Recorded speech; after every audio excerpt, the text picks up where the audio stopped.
journalisme indépendant, de vendre des articles à des magazines. Donc, toutes ces expériences-là m'ont amené à visiter beaucoup de communautés autochtones, que ce soit au Québec ou ailleurs dans le monde, entre autres au Mexique. Donc, c'est ça, j'ai visité plusieurs communautés, que ce soit au niveau des Cris, des Inuits, même des Mohawks. Donc, je commence à avoir un petit éventail là, d'expériences à ce niveau-là. Ça va?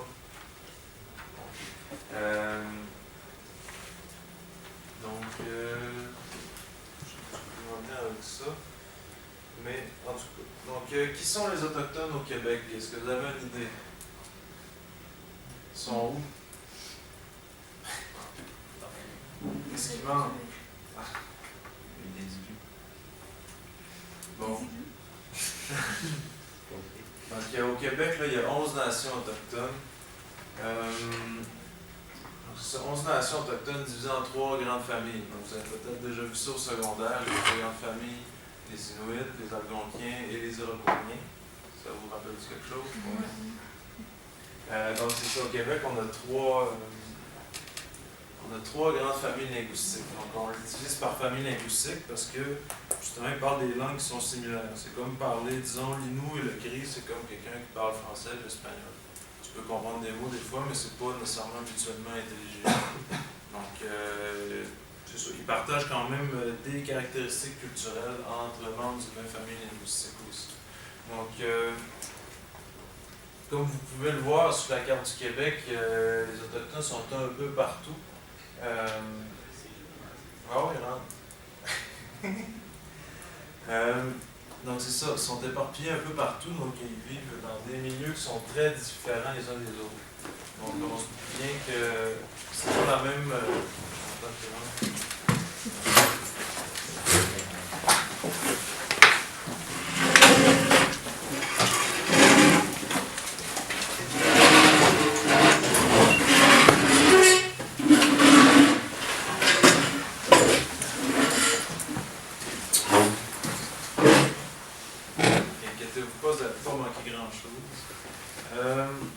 Surtout, là, si vous avez des questions, n'hésitez pas à m'interrompre. Peu importe si vous ne comprenez pas, il n'y a pas de problème, je suis là pour ça. Donc, c'est ça, j'en étais au point où j'essaie de montrer à quel point les Autochtones au Québec, c'est des réalités qui sont différentes. Donc, ça, c'est vraiment le point que j'aimerais que vous reteniez le plus à la fin de la présentation. C'est toute la diversité de modes de vie, de réalités, de défis là, qui s'imposent aux Autochtones au Québec. Donc, on s'entend qu'on a des communautés plus dans le sud du Québec qui sont près des centres urbains, donc près de Montréal, Québec, etc. C'est pas la même chose que vivre chez les Inuits ici à Saint-Louis, parce que le coût de la vie est très cher, il n'y a pas beaucoup d'infrastructures, etc., etc. Donc, on a déjà toute cette proximité-là des centres urbains amène toutes sortes de défis. Donc, des défis qui sont différents. Autant l'isolement peut protéger en quelque sorte une culture ou une spécificité culturelle que le rapprochement d'un centre urbain peut justement, on peut se sentir étouffé par le nombre de gens qui partagent pas la même culture que nous. Donc, c'est toutes sortes de défis qui s'imposent à eux. Aussi, c'est des territoires qui sont différents au niveau géographique et naturel. Donc, on a au sud du Québec la forêt mixte, la forêt boréale, la toundra au nord, qui, avant l'arrivée des Européens, puis même aussi il n'y a pas si longtemps, impliquait des différentes façons de subvenir à ces besoins. Les Autochtones aussi avaient des réseaux d'échange et de mobilité qui étaient très développés avant l'arrivée des Européens. Donc, on pouvait retrouver des objets qui venaient des États-Unis, qui ont été échangés jusque chez les Inuits, par exemple. Donc, il y avait des réseaux d'échange que les archéologues ont bien décrits, qui sont très complexes, mais aussi des réseaux de mobilité. Donc, c'est-à-dire que la plupart des peuples autochtones au Québec étaient nomades, ce qui implique, donc à l'époque, il n'y avait pas de char, il n'y avait pas d'avion, donc le monde se déplaçait à pied, mais pouvait parcourir des très grandes distances.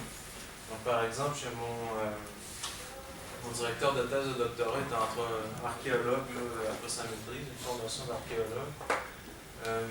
il avait travaillé avec des aînés Inuits à Shefferville, ici au nord du Québec. Lui, les aînés, ils ont dit qu'il y a des gens là, de Mistissini ici qui avaient remonté jusqu'à Shefferville, là, qui remontaient souvent. Leur territoire de chasse était assez proche ici, les gens qui étaient là. Puis, c'est ça, puis une année, à force de se côtoyer sur le territoire comme ça, ils ont décidé d'aller voir à cette île de quoi ça avait l'air. Donc, on parle sur 2 ans à peu près de partir d'ici, monter jusqu'à Shefferville, descendre à cette île, en remonter là, puis on descend à pied. Tout ça à pied, puis en canot, en déplaçant des lourds de char. Donc, c'est quand même assez impressionnant. Puis ça, il y a des exemples comme ça partout au Québec, entre autres chez les Mouchouaounous au Labrador, donc c'est une communauté Inou qui est ici. Donc ils sont partis, ils fréquentaient la région ici. Un bon matin, ils ont entendu dire que le prix des fourrures était quand même assez élevé au lac Saint-Jean, fait qu'ils ont décidé d'aller à pied jusqu'au lac Saint-Jean. Donc ça, c'était à la fin des années 1800. On a des preuves de ça dans les livres de comptes de la baie du Tisson, la compagnie de la baie du Tisson. Puis on a su, après ça, sont revenus chez eux. Donc on parle d'un voyage à peu près 2 ans aussi. Traverser plus que la moitié de la péninsule du Québec. C'est la prochaine. Donc c'est ça, c'est des peuples, c'est des cultures qui sont très diversifiées. Donc on a les peuples algonquins qui sont des chasseurs-cueilleurs nomades. On peut dire que c'est des sociétés à pouvoir diffus, c'est-à-dire que oui, ils vont avoir des leaders, etc., mais c'est pas des gens qui ont des pouvoirs contraignants sur les autres membres du groupe. Donc c'est des gens qu'on va suivre parce qu'on leur fait confiance, qui ont une bonne connaissance du territoire, mais personne ne peut obliger quelqu'un à suivre quelqu'un d'autre. Donc c'est pas, il n'y a pas une organisation politique coercitive. Par rapport, par exemple, au peuple iroquois qui, eux, pratiquaient l'agriculture, ils étaient semi-nomades, donc souvent ils installaient un genre de petit village là, qui occupait pendant une dizaine d'années, puis après ça, ils changeaient de site. Donc ils pratiquaient une petite agriculture et en complément avec la chasse et la pêche. Donc c'est les peuples iroquois, donc on parle des Hurons, des Mohawks, qui avaient une organisation politique complexe. Donc à l'arrivée des Européens, les Iroquois étaient déjà constitués une espèce de fédération de peuples. Donc c'est ce qu'on appelle la Ligue des 6 Nations. Donc les Mohawks font partie de la Ligue des 6 Nations. C'est une des 6 nations de cet ensemble politique-là qui s'étend du sud du Québec, du sud de l'Ontario jusqu'à l'État de New York. Les Iroquois étaient les alliés des Anglais, donc ça a tout ça a entraîné plusieurs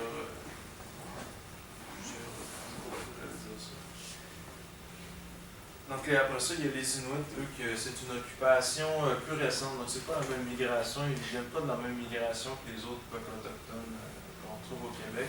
C'est-à-dire que la majorité des Autochtones en Amérique du Nord et du Sud sont arrivés en Amérique à partir de l'Asie il y a à peu près 18 à 20 000 ans. Mais les Inuits, on parle d'une migration qui a eu lieu il y a 3 à 4 000 ans, qui eux sont plus passés par le nord, par le cercle polaire. Donc ils se sont appropriés tout le nord du Canada. Même au nord de la Russie, on a des peuples, des familles linguistiques Inuktitut. Ça va jusqu'au Groenland, donc c'est quand même un ensemble culturel assez vaste, qui eux aussi étaient des chasseurs-cueilleurs nomades. Donc là, je vais vous parler un petit peu de mon terrain de recherche qui est chez les Inuits, autrefois appelés les montagnais, pour je ne sais quelle raison. Les Français les avaient appelés comme ça. Et je pense que les Français jugeaient que le territoire qu'ils habitaient était montagneux, donc ils ont appelé les montagnais. Comme je disais, c'est un peuple de la famille algonquienne qui parle donc la langue Innu, évidemment. Donc c'est ce qu'on appelle, c'est une langue qui est de la famille Cri, comme une sous-branche des langues algonquiennes. Les langues Cri forment un continuum là, au Québec. Donc on a l'Innu, le Cri, l'Atikamekw, le Naskapi qui font partie de ce continuum linguistique-là. Et ça va jusque dans le nord de ce qui est au nord de l'Alberta, de l'Ontario, de Manitoba, donc tout ce qui est au nord de l'Ouest canadien. On a des variétés de langues Cri là-bas. C'est une langue qu'on dit agglutinante, c'est-à-dire que pour former ces mots, va ramasser ensemble plusieurs unités de sens. Donc, un mot va devenir un peu comme une phrase entière va être un mot. C'est un peu ça le principe. Là. Souvent, on explique ça, les langues agglutinantes, c'est un peu comme l'allemand, c'est pas ça, Wandschafft, je sais pas trop, je parle pas en tout. Mais donc c'est ça, on peut. C'est une mécanique de langue qui est différente du français. Puis aussi, c'est une langue qui a comme catégorie de genre, en place d'être féminin, masculin, c'est animé, inanimé. Donc la conjugaison, le pluriel va se former de façon différente selon si l'objet est un animé, c'est-à-dire ça peut être un animal, un être humain, un végétal, ou même certains objets qu'on attribue une certaine force, comme des raquettes, une pipe à tabac, des choses comme ça. Et d'autres objets qui sont inanimés, comme des roches, un bout de bois qui est séparé de son arbre est rendu inanimé. Donc il y a toutes sortes de règles grammaticales qui vont encadrer l'usage de ces genres-là. Donc, c'est ça, les Inuits pratiquaient un nomadisme là, qui est basé sur un cycle annuel. Ce cycle annuel-là est basé sur les récoltes, les potentiels de récolte faunique. C'est-à-dire, on partait l'hiver, en fonction des saisons, on savait quelle espèce on était le plus à même d'exploiter, puis on basait notre mobilité sur cette disponibilité-là des ressources animalières. Donc, souvent, l'espèce de motif principal, c'était que l'été, on était autour des postes de traite. Donc ça, c'est un cycle là, qui est basé, qu'on connaît bien parce qu'il a été documenté historiquement. Avant l'arrivée des Européens, on a une moyen bonne idée de ce cycle annuel, ou même si peut-être qu'il n'y avait pas de cycle, on ne sait pas vraiment. Mais à l'époque, il y a de la traite des fourrures, donc souvent le cycle commençait à l'été, où les gens se rassemblaient autour des postes de traite ou des missions pour justement vendre les fourrures qui avaient avancé pendant toute l'année, dans le but de pouvoir après ça acheter des denrées là, comme de la farine, des munitions pour les fusils, peu importe. Après ça, on fait pêcher aussi, on se préparait pour la montée dans les territoires, donc on fabriquait les canaux. C'est aussi à cette époque-là qu'on célébrait les mariages, parce que l'été, c'était un des seuls moments communautaires dans le cycle annuel des Inuits. C'est-à-dire que le reste de l'année, à partir quand l'automne arrivait, le groupe se séparait en groupes multifamiliaux. Donc la bande se séparait en groupes multifamiliaux, séparés sur le territoire. Donc il y avait chacun exploité un certain recoin de leur territoire. Donc c'est ça, à l'automne on montait, on vivait surtout de petites chasses, donc les lièvres, ce qu'on pouvait trouver en bougeant. Donc il n'y avait pas. C'était surtout, l'automne c'était surtout fait pour monter puis se rendre à son territoire. L'hiver, ben là, souvent on mettait en place des lignes de trappe, puis on allait aussi à la chasse au caribou. Donc, souvent, des fois, les gens se rejoignaient ensemble pour la chasse au caribou, par exemple. Donc, parce que c'est une chasse qui avait besoin qui est plus collective. Après ça, au printemps, une fois que la trappe est faite, ben, on commençait à descendre vers la côte, vers les postes de traite, descendre les rivières. C'est aussi l'époque qui arrivait les oiseaux migrateurs, donc c'est une ressource qui est momentanée qu'on peut prendre à ce moment-là. Puis on se ramassait vers les postes de traite, à temps pour la montée des saumons, etc. Ça va jusqu'à maintenant? Oui. Ouais.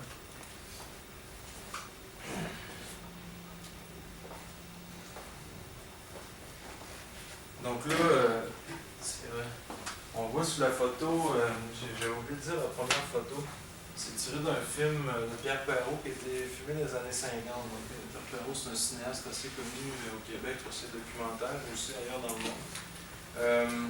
Lui, s'est rendu là au milieu des années 50, à l'époque où les maisons étaient construites à la Unamunchiku-Laronan. Donc, c'est là que je fais mon terrain de recherche. Et donc, c'est ça, les maisons étaient construites en 1956, puis c'est quand même intéressant de voir qu'on a des témoins de ça, des témoins filmés. Ça, donc, il s'est rendu avec des chasseurs de Laronan pour aller chasser le caribou. Donc, on voit, les gens sont habillés avec des vêtements traditionnels, donc la veste de toile blanche. Même les sacs aussi de toile avec les raquettes faites à la main. On vient de tuer un caribou. Donc, cette photo-là, c'est une photo que j'ai prise moi-même 60 ans plus tard, 70 ans plus tard. Non, 60 ans plus tard. Donc, cet hiver. On voit encore la même affaire, des raquettes faites à la main avec des matériaux un peu plus modernes. Évidemment, on a des skidoo. Aussi, on a encore les mitaines artisanales faites à la main. On a la veste, la même veste, mais de couleurs différentes. J'ai demandé à cet homme-là pourquoi il n'avait pas pris une veste blanche comme pourquoi pas la veste traditionnelle. Il dit ben tu sais, j'aime ça drôle. Fait que, tu sais, les gens ils continuent quand même leur tradition en changeant des choses. Comme il y en a qui en font des vestes comme ça, mais en jeans. Ils s'adaptent au goût du jour, mais ça reste quand même le même patron avec les mêmes broderies. Chez les Inuits, il y a une diversité de modes d'occupation du territoire. Ça, c'est un. Comment on dit ça? C'est quand même un gros débat en anthropologie, là, à savoir s'il y avait des territoires de chasse familiaux, si les territoires de chasse familiaux sont l'effet du contact avec les Européens ou un mode d'occupation du territoire typiquement autochtone. Je pense que c'est un débat qui est intéressant, mais je pense qu'il faut le prendre communauté par communauté parce qu'il y a des réalités de l'environnement naturel qui font en sorte que ce mode d'occupation-là du territoire ne peut pas avoir lieu partout. Premièrement, les territoires de chasse familiaux, c'est que dans certaines communautés, chaque famille a son territoire de chasse qui est bien délimité selon de telle rivière à telle rivière, jusqu'à tel montagne, qui était délimité par des obstacles naturels et qu'on se rendait là année après année pour chasser. Donc, souvent, il va y avoir quelqu'un qui est responsable de ce territoire-là, souvent l'aîné de la famille, ou celui qui connaît mieux le territoire, tout simplement, qui va être responsable de ce territoire de chasse-là. Mais on y va pas nécessairement à toutes les années, justement pour laisser à la chance au territoire de se régénérer, les animaux de se reproduire, donc la chasse continue d'être bonne année après année. Donc une année, on peut aller avec son beau-frère, la famille de son beau-frère. Donc les familles vont s'allier. Ok, viens dans mon territoire, l'année prochaine, on va aller sur le tien. Des choses comme ça. Mais aujourd'hui, c'est un système d'occupation du territoire qui existe un peu partout. Mais par exemple, à la Romaine, où je fais mes recherches, les gens m'ont tous dit que ça n'existait pas avant les années 50. Parce qu'eux, c'est des chasseurs de caribous, puis c'est une chasse qui implique plus de mobilité. C'est-à-dire, le caribou, c'est un animal migrateur. Il faut que tu puisses suivre le caribou selon où il est. Donc, si tu commences à avoir des territoires de chasse, là, tu fais juste suivre ton caribou dans les territoires. Ça marche pas. Ça marche pas en groupe. C'était mieux de pas avoir de territoire pour suivre ton caribou. Mais, comparativement à d'autres communautés comme Mastéage par exemple, ou Pessamit, qu'eux, ils basaient leur subsistance plus sur l'orignal, qui est un animal plus sédentaire, qui ne faut pas bouger sur de grandes distances. Donc tu peux, sur ton territoire de chasse, aisément trouver un gros gibier, puis c'est pas un problème. Mais c'est ça, donc il y a beaucoup d'anthropologues qui disent que c'est un effet de la traite des fourrures. Entre autres, dans les années 50, le gouvernement du Québec a instauré le système des réserves à castors, qui a fait en sorte d'instaurer un système de territoire de chasse familiaux. Dans certaines communautés, ce système-là existait déjà selon les termes de la communauté, mais dans d'autres, comme à la Romaine, il n'existait pas, donc ils ont séparé le territoire de la communauté en différentes fractions qui ont attribué à des chefs de famille. Donc, dans le cas de la communauté de la Romaine, c'est vraiment une nouveauté imposée par le gouvernement, mais dans d'autres communautés, ça ne l'est pas. Pour faire plus simple. Je vais vous parler un petit peu ici de l'idéologie religieuse des Inuits, en tout cas la romaine. Ça diffère beaucoup d'une communauté à l'autre. Par exemple, leur figure religieuse principale, c'est les maîtres des animaux. Donc, ils vont dire que chaque animal a un maître. Qui est comme un peu le responsable d'une espèce. Donc, il y a le maître du caribou, il y a le maître de l'ours, le maître des castors, le maître des animaux aquatiques, peu importe. Il y a plusieurs figures qui sont les maîtres de ces animaux-là. Donc, dans leur pensée, pour tuer un animal, il faut qu'il te soit donné par le maître de cet animal-là. Donc, il faut que tu témoignes respect autant à l'animal qu'à son représentant, qui est le maître des animaux. Pour témoigner le respect aux animaux, il y a plusieurs normes de respect, c'est-à-dire